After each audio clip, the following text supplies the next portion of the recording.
The phone rang at 7:14 in the evening. I remember the exact time because I was just sitting down to eat. A frozen dinner I'd microwaved, meatloaf and mashed potatoes, nothing special. I'd been eating a lot of those lately. Just me, the TV, and the quiet hum of the refrigerator. I almost didn't answer it. The number wasn't saved in my contacts. I don't normally pick up unknown numbers, too many spam calls, too many scams, but something made me reach for it. A feeling, a gut instinct I'd learned to trust over the years. Hello. There was a pause, a long, heavy pause, then a voice I hadn't heard in almost 4 years. Dad. I felt my hand tighten around the phone. My heart started pounding. I knew that voice. I'd know it anywhere. It was my daughter, my only child, the girl I'd raised alone after her mother passed away, the girl who used to sit on my lap while I read her bedtime stories, the girl who told me she never wanted to see me again. Lily, my voice came out rough. I hadn't said her name out loud in so long. Yeah, Dad, it's me. Another long silence. I didn't know what to say. The anger I'd carried for years was still there, buried deep, but underneath it there was something else, something raw and painful, hope, stupid, desperate hope. I need money, she said finally. Her voice was flat, like she was reading a script. I'm in trouble. I need $5,000. I stayed silent for a moment, just letting her words hang in the air. She needed money, after all these years, after all the silence, after everything she'd said to me the last time we spoke. She wasn't calling to apologize. She wasn't calling to see how I was doing. She wasn't calling because she missed me. She was calling because she needed something. I'm sorry, she said, her voice cracking a little. I know I don't have any right to ask. I know I haven't been there, but I don't have anyone else. Please, Dad, I'm scared. And then I gave her an answer she never expected. I'll be there tomorrow, I said. Just tell me where you are. She didn't say anything for a long time. I could hear her breathing on the other end of the line. Shallow, ragged, like she was trying not to cry. Dad, she started. I don't deserve this. I don't care what you deserve, I said. Tell me where you are. It was a long drive, 12 hours. I packed a bag that night and hit the road at 5 in the morning. I didn't sleep much. I couldn't. My mind was racing. All those memories, all that pain. I kept thinking about the last time I saw my daughter, the words she said to me, the look on her face. I was 63 then. Now I'm 67. I spent my whole life working as an electrician. It wasn't glamorous work, but it put food on the table. It paid for Lily's school clothes and her dance classes and her first car. My wife, Sarah, passed away from breast cancer when Lily was just 12. We were a team, Sarah and me, but after she was gone, it was just me and Lily against the world. I did my best. I worked long hours, but I always made it to her school plays. I helped her with her homework even when I was exhausted. I taught her how to change a tire and how to cook spaghetti. We had our rituals, Sunday morning pancakes, Friday night movie marathons. She was my whole world. Then she grew up. That's what happens. Kids grow up and they build their own lives. I understood that. What I didn't understand was how she could just cut me out, like I was nothing, like all those years meant nothing. It started when she met Mark. He was older than her, a businessman. He had money and flash and a big smile. Lily was 24 then. She was working at a coffee shop while she figured out what she wanted to do with her life. I thought Mark was too smooth, too polished, but I kept my mouth shut. I wanted her to be happy. She moved in with him after 6 months. I was happy for her, a little worried maybe, but happy. She was my little girl and she was growing up. Then the visits started getting less frequent. The phone calls got shorter. I'd call her and she'd be too busy to talk. She'd say she'd call me back, and she never did. I remember the last Sunday dinner we had. I made lasagna, her favorite. She showed up late and spent most of the meal looking at her phone. I tried to talk to her about her job, her friends, her life. She gave me one-word answers. Her eyes kept darting toward the door. Everything okay, sweetheart? I asked. She looked up at me with this cold expression I'd never seen before. I'm fine, Dad. Can we just hurry up? Mark is waiting for me in the car. Mark is here, I asked. Why didn't he come in? I made plenty of food. He doesn't want to, she said. He thinks you're boring. The word hit me like a slap. I didn't say anything. I just sat there and looked at my daughter, the girl I'd raised, the girl I'd loved more than anything in the world. Boring, I said finally. Dad, you have to understand, she said, sighing like I was a burden. Mark is successful, he's ambitious, he runs in different circles, he has important people to talk to, you live in the same house you've lived in your whole life, you watch the same TV shows, you eat the same food, you don't have any drive. I'm an electrician, I said quietly. I work hard, I provide for my family, that's what I do. That's not enough, she said. Mark says I deserve more, he says I deserve a better life, a bigger life, and I agree with him. I didn't know what to say. I felt like I was looking at a stranger. This wasn't my daughter. My daughter was kind and funny and sweet. My daughter used to hug me and tell me I was the best dad in the world. Who was this cold, hard person sitting at my table? Lily, I said, my voice barely above a whisper. I love you. I've always loved you. Everything I've ever done, I did for you. If you want to spend more time with Mark, that's fine, but please don't push me away. She stood up from the table. Her chair scraped against the floor. I'm not pushing you away, she said. I'm moving on, Dad. You should try it too. Get out of this house. Meet some people. Have a life. I have a life, I said. My life is here. My life is you. Well, that's your problem, she said. She grabbed her purse and walked toward the door.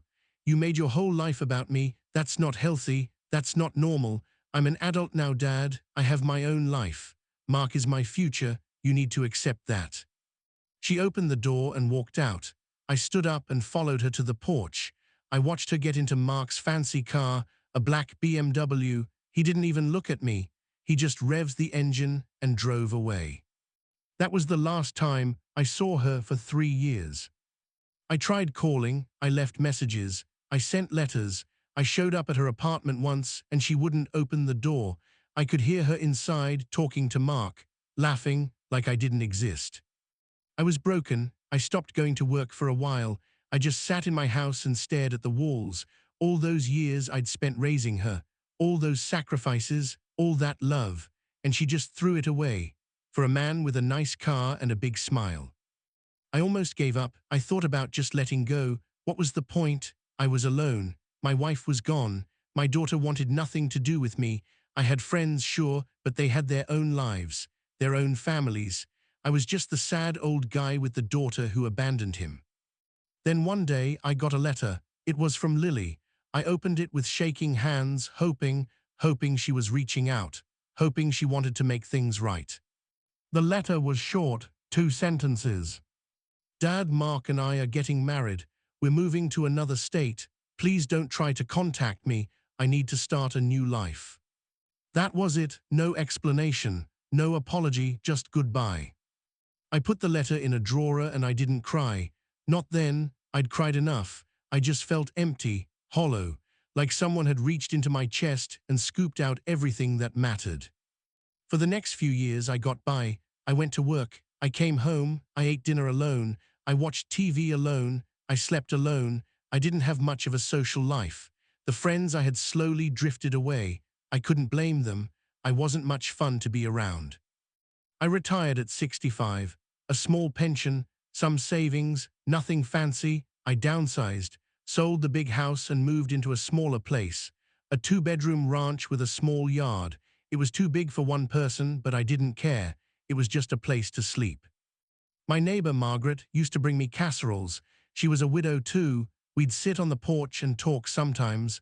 She was nice. She never asked too many questions. She knew about Lily, I think. Everyone did. One day, she asked me if I ever thought about reaching out to my daughter again. I tried, I told her. She doesn't want anything to do with me. Maybe things have changed, Margaret said. People change, they make mistakes, they grow up. They don't always, I said. Sometimes they just leave and you have to accept it. I thought about Lily every day, every single day. I'd see a girl with her hair color on the street, and my heart would stop. I'd see a father and daughter laughing in a restaurant, and I'd feel that familiar ache in my chest. She was my daughter, my blood, and she was gone. Then the phone rang, and she was back. I didn't sleep at all the night before I left. I kept thinking about what I'd say to her. Would I yell at her? Would I cry? Would I just stand there and let her say whatever she needed to say? I didn't know. I drove through the night, through 3 states. I stopped once for gas and a cup of coffee that tasted like dirt. The sun was starting to come up when I crossed the state line. A beautiful sunrise, pink and orange. I used to watch sunrises with Lily when she was little. She'd climb into my bed on weekend mornings and we'd watch the sky change colors. I pulled into the town around 9 in the morning. It was a small town, one main street, a diner, a gas station, a hardware store, a few houses scattered around. I called Lily when I got there. "I'm here," I said. "Where are you?" She gave me an address, an apartment complex on the edge of town, a few blocks from the main street. I drove over and parked in the lot. The building was old, run down, the paint was peeling, the lawn was dead. I sat in my car for a long time, just staring at the building. My hands were shaking, my heart was pounding, I was terrified. I didn't know what I was walking into, I didn't know what I'd find. I got out of the car and walked to the door. Apartment 2B, I knocked. The door opened. I didn't recognize her at first. She was thinner, pale, her hair was stringy and dull, dark circles under her eyes. She was wearing old, worn-out clothes. She looked like she hadn't slept in weeks. She looked at me and started crying. "Dad," she whispered, "you came." "Of course I came," I said. She fell into my arms. I held her, just held her. All the anger, all the pain, all the years of silence. It didn't matter anymore. She was my daughter, she needed me, and I was there. We stood in the doorway for a long time, just holding each other. I could feel her sobbing against my shoulder. I could feel her whole body shaking. "Come inside," she said finally. "Please come inside." I followed her into the apartment. It was small, barely any furniture, just a couch and a TV and a few chairs. The kitchen was tiny, a few dishes in the sink. The place was clean, but it was empty, sad, like no one really lived there. "Are you okay?" I asked. "Are you sick?" She sat down on the couch and put her head in her hands. "I'm fine, I'm so tired, Dad. I'm so tired of all of it." I sat down next to her. "What happened, Lily? What happened to you and Mark?" She let out a bitter laugh. Mark was a dream, a beautiful, shiny dream, and I was stupid enough to believe it." She told me everything, how she'd moved with Mark to a big city, how he'd promised her the world, how they'd lived in a nice apartment and gone to fancy parties. But it was all a lie. He was in debt, deep in debt, gambling, bad investments. He'd used her credit cards, taken out loans in her name. When the money ran out, the apartment was gone. The fancy car was gone. The friends were gone. "He left," she said, "just got up one day and left. I came home from work and he was gone, all his stuff was gone, and there were all these bills, these collection notices. I had no idea, I didn't know about any of it." "Why didn't you call me?" I asked. "Why didn't you come home?" She looked at me with red-rimmed eyes. "Because I was ashamed, because of what I said to you, because of how I treated you. I thought you'd hate me, I thought you'd say I deserved it, and I did deserve it, I did." "No one deserves that," I said. "No one deserves to be taken advantage of. You were young, you were in love, you made a mistake." "A huge mistake," she said. "I lost everything, my savings, my credit, my dignity. I had to move here because I couldn't afford anywhere else. This was all I could get, a one-bedroom dump in a town no one's ever heard of." "You could have called me," I said again. "I would have come, I would have helped." She shook her head. "I didn't want to be a burden. I didn't want you to see what I'd become." "Lily, you're my daughter," I said. "No matter what you do, no matter how many years pass, you're my daughter. That doesn't change. That never changes." She started crying again. I just sat there and let her cry. I put my arm around her and held her. All those years of silence, all that distance. And here we were, right back where we started. I'm so sorry, she said. For everything, for all of it. I was so awful to you. I said such horrible things. You didn't deserve any of it.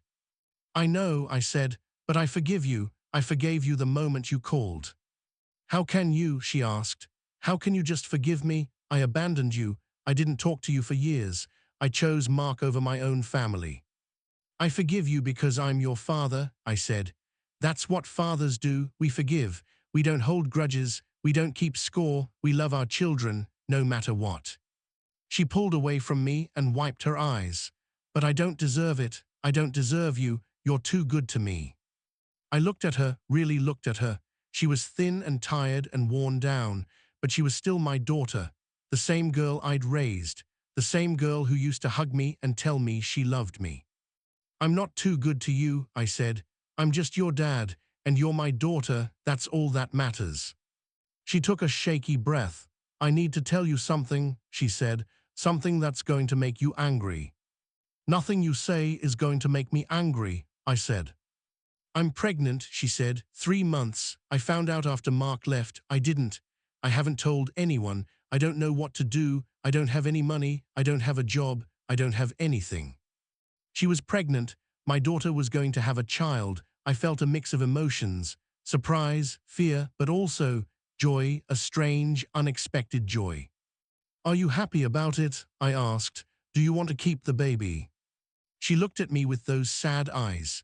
I don't know, I think I do, but I don't know if I can do it alone. I don't know if I can be a mother. I wasn't even a good daughter. You'll be a great mother, I said. I know you will, and you're not going to be alone. I'm here. I'm not going anywhere. Her face crumpled. The tears started flowing again. Dad, I can't just take your money. I can't just take everything from you. Who said anything about money? I said. I'm not talking about money. I'm talking about family. I'm talking about you coming home. Come home, she said, to your house. To our house, I said. You're my daughter. You're carrying my grandchild. You don't belong in this place. You belong at home with me. She stared at me, her mouth open. Dad, are you serious? As a heart attack, I said. Pack your bags, we're leaving. But my job, my lease. None of that matters, I said. We'll figure it out. We'll figure all of it out, one step at a time, but right now you need to come home. She looked around the tiny apartment, the empty walls, the bare floors. This place was a prison, a cage. She'd been trapped here alone with nothing but her shame and her regrets. Okay, she said finally. Okay, I'll come home. It took us an hour to pack. She didn't have much. A few bags of clothes, some personal items, that was it. A whole life reduced to a few garbage bags. We drove all the way home, 12 hours.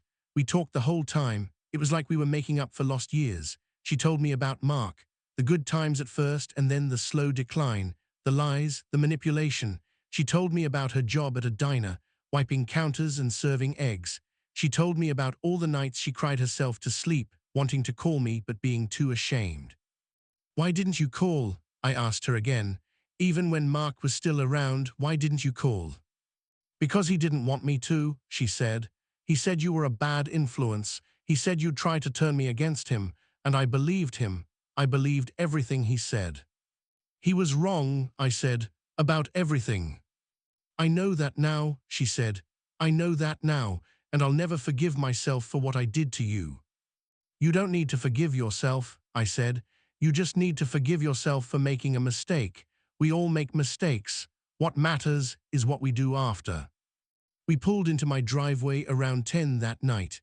She got out of the car and looked at the house, the little ranch with the porch and the dead garden. It's the same, she said. Everything's the same. Some things never change, I said. Some things don't need to. She turned to look at me. Thank you, Dad, for everything, for coming to get me, for not giving up on me, for being my dad. You don't have to thank me, I said. That's what fathers do.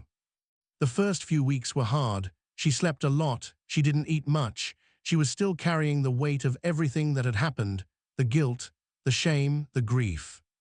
But slowly, she started to come back to life. She started helping around the house, doing the dishes, cooking dinner. She'd sit with me on the porch and watch the sunset. We talked about the past, the memories, the good times and the bad. One day she said something that really stuck with me.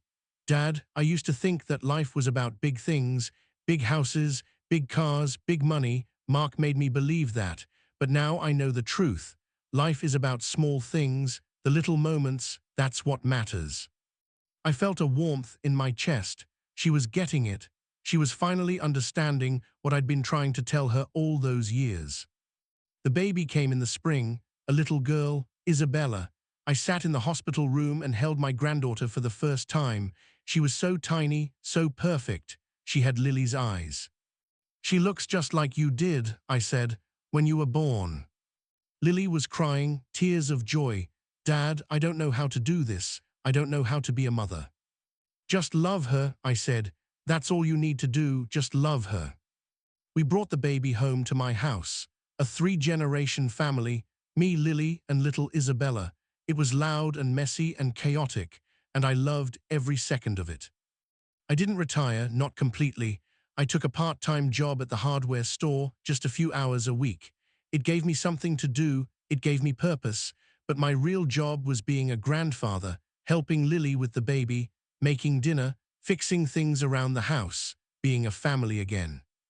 Sometimes, late at night, I'd hold Isabella and think about all the years I lost with Lily, all the birthdays, all the holidays, all the ordinary moments that I'd missed. It still hurt, it still ached.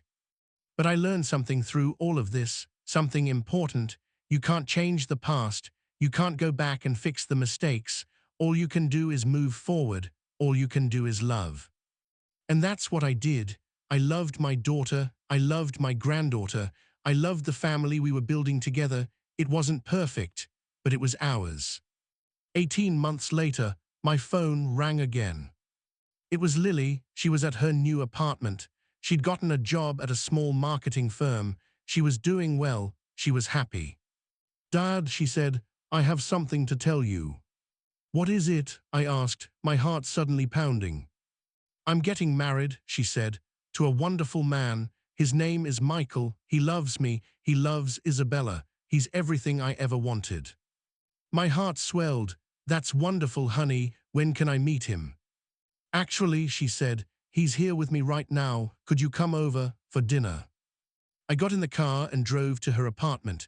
I walked in and there he was, Michael, a good-looking man with kind eyes and a warm smile. He shook my hand firmly. Mr. Miller, he said, it's an honor to meet you. Lily's told me so much about you. Please call me Frank, I said. We sat down to dinner. She'd made spaghetti, her favorite, my favorite. It was a simple meal, nothing fancy, but it was perfect. After dinner, Michael walked me to my car. Sir, he said, I want you to know that I love your daughter. I love her more than anything, and I'll spend the rest of my life making sure she's happy. That's a promise.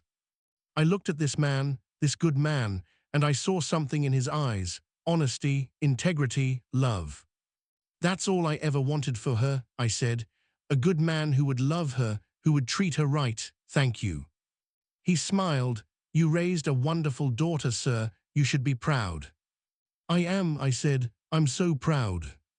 The wedding was small, just a few friends and family, in a little church in town. Lily wore a simple white dress. She looked beautiful, radiant, but different from before. There was no desperation in her eyes, no need to impress anyone, just joy, pure, simple joy. When she walked down the aisle, I was waiting for her at the end. She looked at me and smiled, a real smile, a genuine smile. Thank you, Dad, she whispered, for everything. I kissed her cheek and handed her to Michael. Then I sat down in the front row and watched my daughter get married, the right way, the way it should have been all along. At the reception, Lily came up to me. She was holding Isabella. The baby was laughing, reaching out for her grandfather. I want you to know something, she said.